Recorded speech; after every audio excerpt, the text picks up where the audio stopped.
I'm Dr. Joseph Baker from the Limerick Chiropractic Center. Have you ever asked yourself why children have problems like attention deficit, hyperactivity, oppositional defiance disorder? You know, tonight we're going to answer just a few of those questions. We're going to answer a little bit, just give you a highlight of some of the things that you want to take into consideration. Now, for some of you, if you're just signing on to this video and you found us on YouTube, that's fantastic. Listen, I'm a chiropractor. We are going to talk about these conditions. We're going to talk about these situations much differently than maybe you've heard talked about before. For those of you from the Limerick Chiropractic Center, yeah, you're going to hear things that you've heard us say before. You're going to hear things that we talk about all the time about the truths of how the body is supposed to function, how it's supposed to be controlled. And I want to remind you, the things that we're going to talk about are within your control. Each and every one of these things are choices. Now, some of you, you might be watching this for yourself. Maybe this is something that you have been diagnosed with in the past. Maybe you're watching it because one of your children struggles and suffers. Or maybe you have a friend or a family member who has a child or another family member that has one of these conditions. I'm going to ask you to do something. Share this information. These truths are nothing special for this conversation. These truths need to be shared. Because in the end, we recognize by unleashing the shackles and these diagnosis that people have, we realize people get to live a different life. And I love the fact that our body demonstrates all the time we're not stuck. If something is happening, if something is occurring, it can be changed, which is absolutely wonderful. You know, our body was created, it was designed to change. Once every 90 days, every single cell in our body turns over, it replicates. We're practically anew, which means that in 90 days, we really only have two choices. Either we're going to be making choices so that as we push our body towards that point of replication, we're either replicating into a higher level of function, or we're going to allow our body to continue to break down and replicate into that lower and lower state of function. Now listen, all of these different conditions, whether attention deficit, hyperactivity, oppositional defiance disorder, listen, we're going to define them very, very quickly. We're only going to do that highlight view of these conditions and some of the things that you might want to consider. So as we look at this, most people say, well, you know what, my child or I have ADD, attention deficit disorder. This happens to be one of those cumulative of different signs and signals that come together. Now this is different than when we start talking about ADHD. This is when there's a medical condition. When there's something within the brain that's not wiring and firing as correctly as it's supposed to. And then we have oppositional defiance disorder. Now this, if you've never heard of this before, this is one of those where you say red, everybody else says black. Where regardless of what you say, everybody else is looking in that opposite direction. This is when you tell your child, this is your choice, and they have that screaming fit. Listen, regardless of which of these we're going to talk about, regardless of which of them, there are ways to help reduce the likelihood of this happening and effectively change how the body functions.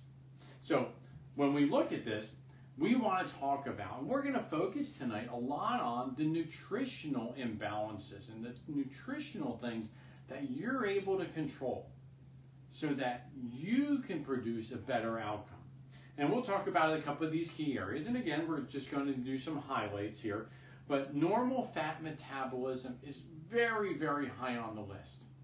And if in fact our body isn't metabolizing fats properly, well, guess what? body's not going to function real well. Now, for some of you, you're scratching your head at this point. You're saying, wait a minute, I thought we were talking about being able to focus. What is being able to focus and eating fats have to do with one another?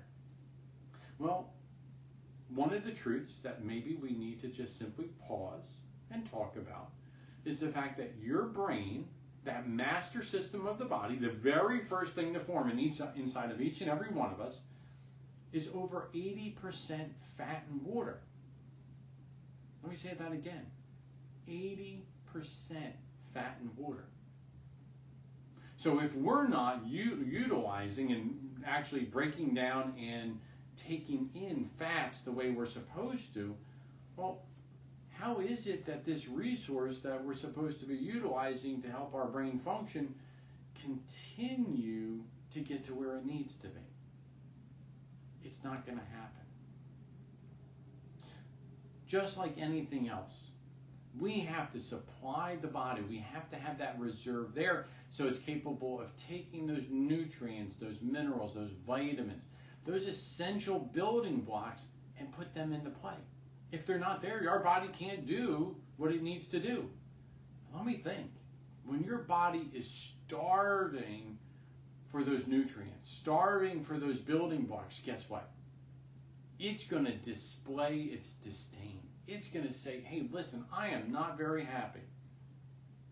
You know, maybe painting just a little picture. Taking a 3-year-old and missing a mealtime. Oh, not a real good thing. There's a lot of things that 3-year-olds don't like.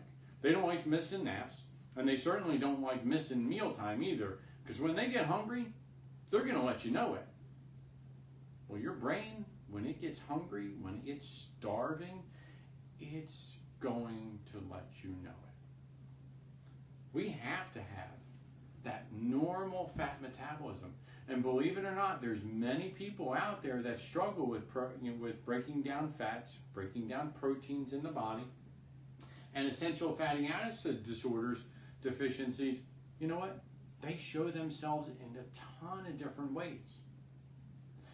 The nice thing is that these different conditions, these different situations can be tested.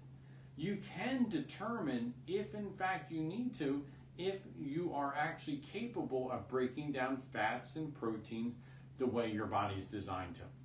If not, maybe it's a separate conversation that we need to have with you in regards to how is it that you can use enzyme therapies in order to actually stimulate the body to work properly again to make sure that you're getting the nutrients in the way it's supposed to. Now, essential fatty acids, two of the really big ones, omega-3 fatty acids and omega-6. These are absolutely essential. In fact, probably one of the biggest things that we need to remember with these is not only what your body needs to have being taken in, but also what you need to stay away from. There are whole videos out there on the bad fats, the seed oils, the trans fatty acids, how they actually inhibit our body from absorbing other nutrients and doing what it's supposed to do, how it creates stress in the brain for us. We need to not only get those better things in, but we also need to make sure that we're pushing those bad things away.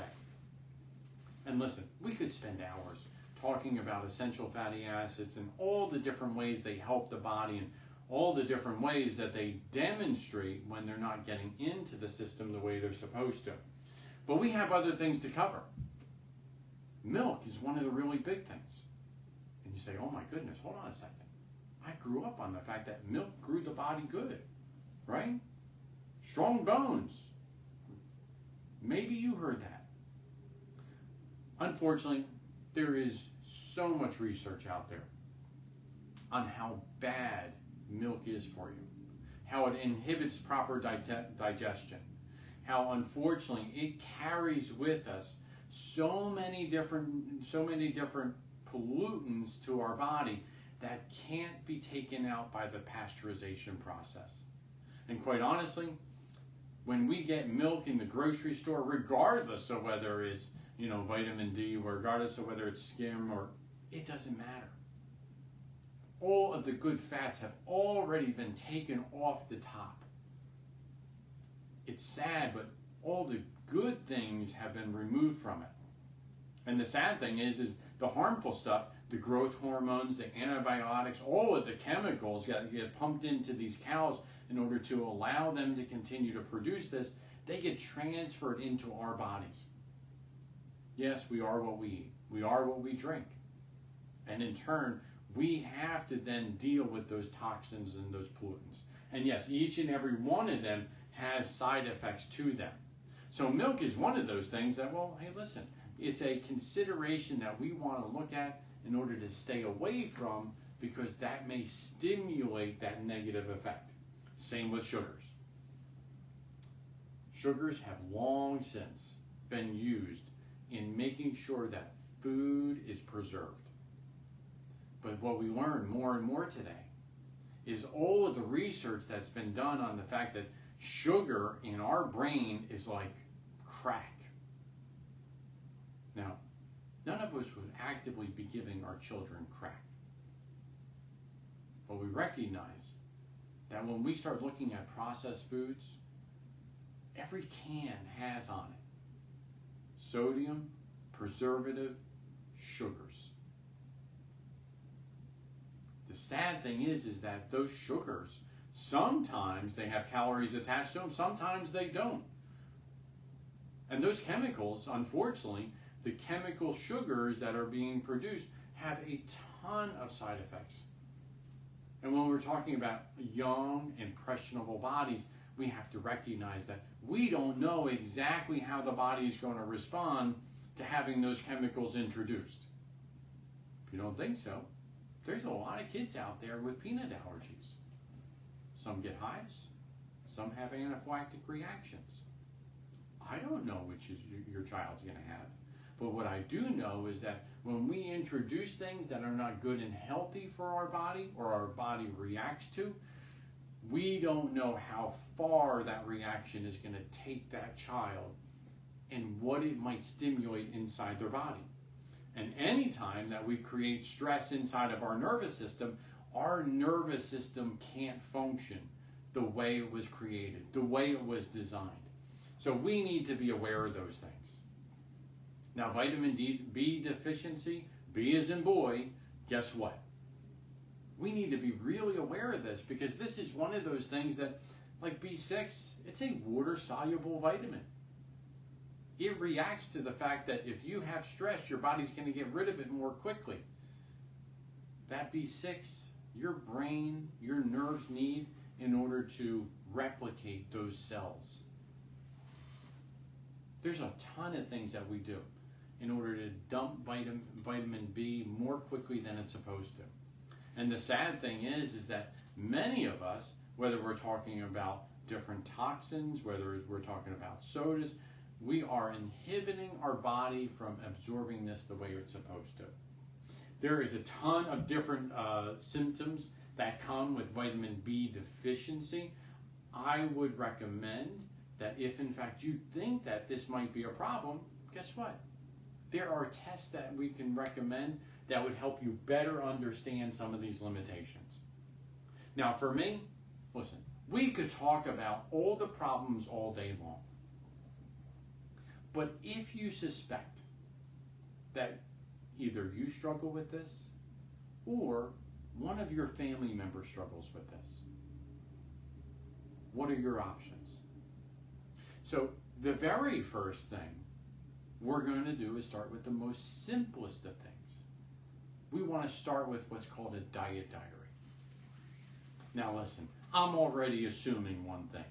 If you're a patient at the Limerick Chiropractic Center and you're already working on improving the connections within your nervous system by removing those subluxations, that's fantastic. If you're watching this video and you're not a chiropractic patient somewhere, stop. All of these other things are wonderful, but they come far distant to the fact that you need to make sure that you're testing and getting that nervous system of yours checked. And as a chiropractor, listen, I'm going to tell you, it's simple, it's easy, but it's absolutely essential. Listen, we could talk about all of these other dietary changes, all of the other things that you could put into your body, the things that you could remove out of your diet system. We could talk about all of that.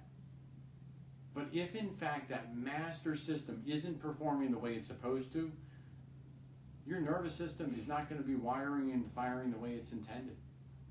Which means in the end, the outcome is never going to be optimal. It's never going to be what you desire. So the very first thing is to make sure you're getting checked, that your child's getting checked. Our youngest patient here in the office is 2 hours old. We constantly have newborns, infants, toddlers here, adjusting youngsters and teenagers throughout their lifetime so that they're capable of growing into healthy adults. Now listen, if you're already under chiropractic care, examining your diet would be that next thing.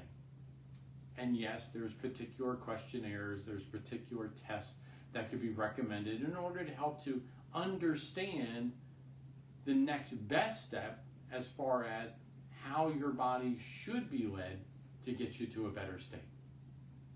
Ultimately, my hope for you is that you understand one thing from this workshop.